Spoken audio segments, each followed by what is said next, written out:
Hi, everybody. Wade Galt here, author of Put Your Money Where Your Soul Is and founder of 4-Day Workweek Academy, where we help entrepreneurs, employees, freelancers, small business owners create an abundant and sustainable 4-day workweek lifestyle. There is a journey that most people take when they're going from becoming an employee to being a person who works a 4-day workweek. Now, there's a lot of different ways you can do it, but there's a path that is the simplest and that is the most likely to succeed. And what I want to do is show you how you can do that, because what it does is it allows you to do it without you having to take huge jumps. So for those of you all who are perhaps single or just out of college, if you can jump to something quickly, that's awesome. You can do something very quickly. You can travel. You might say, hey, I don't have any bills. I'm going to go do this. I'm going to do that. I'm going to travel the world. I'm going to try this new job. I'm going to quit jobs. I'm going to do this, do that. That's awesome. By all means, if you can, do it. Some of us, though, have certain financial responsibilities, children, spouses, that sort of stuff, where it's much more difficult for us to make a quick shift. And so a lot of the times people like this think, well, okay, I can never get there. I can never make this happen. Well, just like people start side businesses from home, and that's never been easier to do that, it's easy to start moving towards a 4-day workweek lifestyle and make it happen if you simply have a vision in mind and you start going there.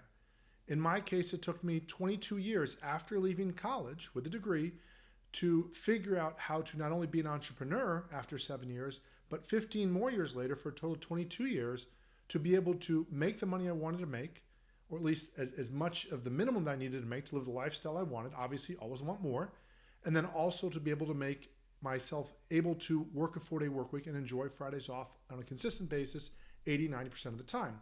Now, what I'm going to suggest to you is in this path, this 4-day workweek journey, there's a predictable way that you can make this happen. And a lot of it starts, as most things start, with, first of all, an internal decision, an internal choice, an internal journey. And that is the journey of somebody who's going to liberate themselves, their mindset, to believing something can happen. Now, this first part is common to almost anything new that we try. First, there's this sort of inner voice, if you will, that is a bit of a hater. It's the person that's a little bit jealous. Oh, well, these people have that. I don't like those people. I don't like the people that can work when they want to. I don't like the people that can take off a lot of time and make a lot of money. And then that is something that gets, perhaps, if the person evolves in their belief, they might not realize they're evolving, they evolve to a non-believer. Oh, well, that's not real anyway. Or, they'll make up some sort of excuse. Their parents paid for that, or they didn't really earn that money, or they're doing something dishonest or something. So it's not really real. It's kind of this fantasy thing that's not really happening. And they might also then, if they continue progressing, they might get stuck there and stay there forever and decide that they're never going to do that. They're just going to hate or not believe. But if it's really appealing to them, they might start doubting it, but they're still moving closer to it being a possibility. They say, well, yeah, I don't think that's possible. Okay, maybe a few people, but I really don't think that's doable. It's, again, unique situation. All these, you might call them excuses, but it's a lot of reasons why it can't happen. And then at some point, the mind switches. If the person's progressing, again, they might stay there, they might not do this, but if they're progressing, the mind starts shifting to, well, wait, how could this be possible? So instead of looking for evidence against it, the mind starts saying this new thing, this new behavior, whatever it might be, whether it's 4-day work week, losing weight, starting your own company, whatever it might be, this thing might be possible. So let me consider that. And then there becomes this hope. Well, now that I've thought about it, I guess it's possible. There's some people that do it. Maybe not everybody does it. But wow, 5% of the population or 2% of the population, or whatever it is, somebody's doing it. So this is possible. And now I'm hopeful that maybe I can figure out how to do this. And I'm going to start believing that this is possible. And so there's this huge shift. Again, if you see where the person started from a hater and to a non-believer, doubter, possibilitist, hopeful, now they're a believer. And that believing eventually starts turning into the action of seeking. Now this person is actively looking for tools, teachers, courses, methods, programs, strategies, whatever it might be, evidence, a path to get to where they want to get. And then if they continue progressing, they're going to reach a point where they say, you know what, I've now seen enough information. This is possible. This is doable. I'm going to make this happen. And so this whole process could take minutes, could take hours, could take days, could take a lifetime. It could possibly never happen. In this video, I'm hoping with some of what I'm going to talk to you about that I'm going to help you make this internal shift within the course of this video. And I invite you to simply consider that it's being done by a lot of people around the world, so it's definitely possible. And once you make that shift, well, then you start getting into the external creation of actually making this happen. It's now possible in your mind, and you say, okay, well, what would I do to make that take place? And so for a lot of people, the journey starts with being an employee. And I want you to think about this. Whether a person's working a 4-day work week or not, a lot of people start out working for somebody else. They work for somebody else. They learn a certain trade or a business. Maybe they stay there.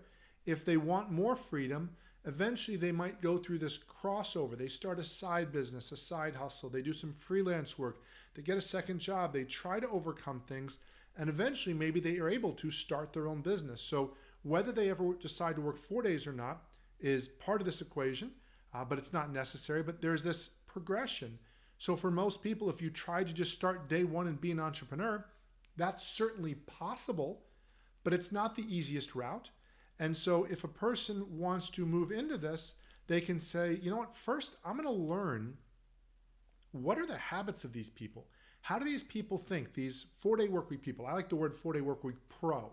So it could be a 4-day workweek employee or freelancer or entrepreneur or small business owner, but a pro is somebody who just kind of has things mastered enough. Maybe not perfect, but professional enough. They're on top of things.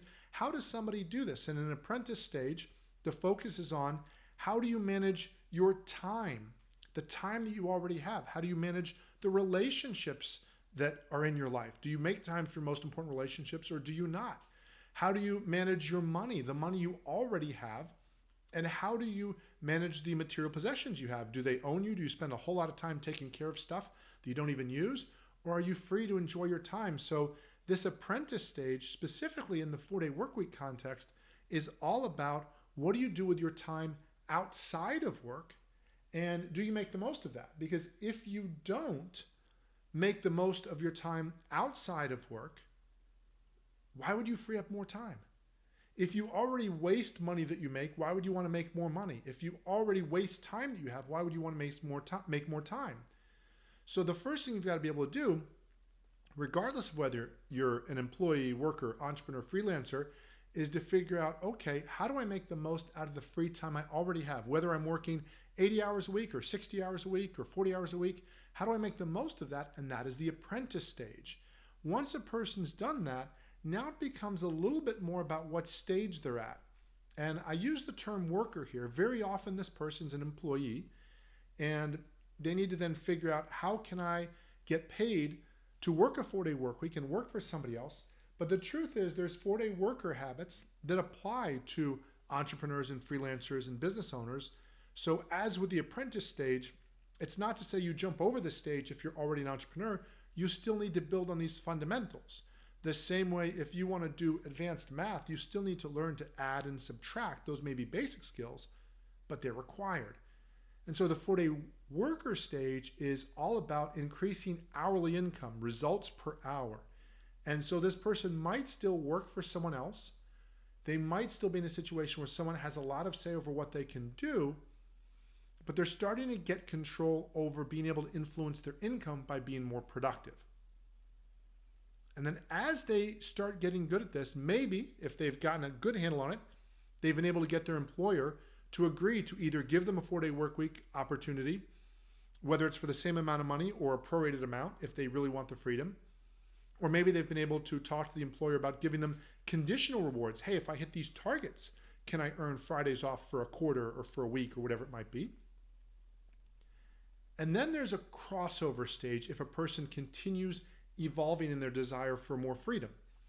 And this is where people start side businesses. They start a business after hours. They start anything, an Amazon selling drop shipping business. They start an eBay store.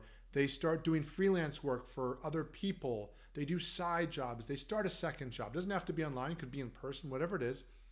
And they're starting to create a situation where eventually they'll have more time freedom. So the freelancer is about time freedom, not so much quantity of time as much as choosing when I can do things. So when I can be at work, when I can choose not to work, when I can go on vacation, when I can't, that sort of stuff. Now, if they're looking to be a 4-day workweek freelancer, then they're also focusing on being able to do that in less time. But so again, they're starting to create the situation where they say, I don't want to have to answer to somebody else. I want the freedom to do what I want. It's kind of like a teenager who's ready to leave the house that says, I want to be able to call my own shots. And from there, some people remain freelancers where there's this sort of good level of freedom in the sense they get to do what they want with their time to a certain degree, or they get to say when, but since they're always working for somebody else, they're one step from being an employee, but they're not yet a business owner, but it's a step in the right direction if they want greater freedom. And then that person might start their own business.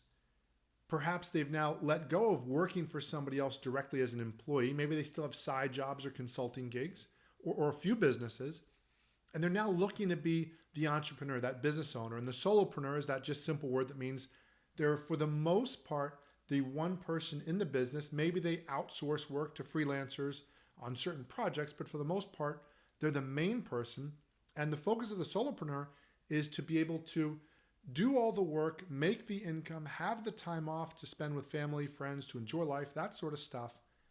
And then eventually they might decide, I want to hire more people, I want to build a business, and I want to be a type of entrepreneur that when I'm away for a month, money's still being made, and there's a team of people watching it. Now, technically, in between the solopreneur and the business owner, because so much has evolved with connectivity and being able to hire freelancers, it's very often possible to be a solopreneur and a business owner, or pretty darn close to it at the same time. But I'm going to use business owner in that traditional sense of I have employees that work for me. It might not be at a brick and mortar business, but I have people that now, they're not just freelancers, they're part of my team. They're with me all throughout the year. They're always my employees, or as long as I have them. And so that's more of the business owner. And this might take months to years, but this whole focus of this journey is now all about creating freedom, not just financially, but creating a sense of time freedom.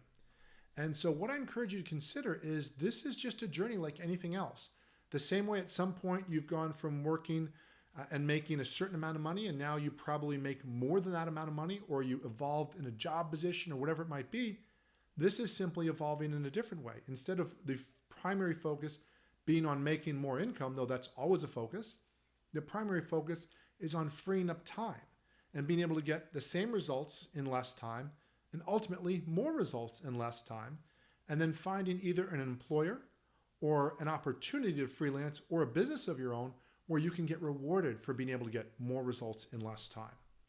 So if this is something that interests you, one of the things it can help you with is there's a program I have, a mini course called the 4-Day Workweek Game Plan.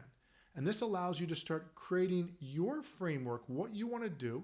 And this can be the case whether you're an employee, an entrepreneur, a freelancer, a solopreneur, a business owner, wherever you're at. The game plan overall is a framework. It's not so much about everything exactly the way it is. It's about how do you spend your time? How do you invest your time? How do you generate the income, whether you're an employee or an entrepreneur or a freelancer or a business owner? How do you make that happen?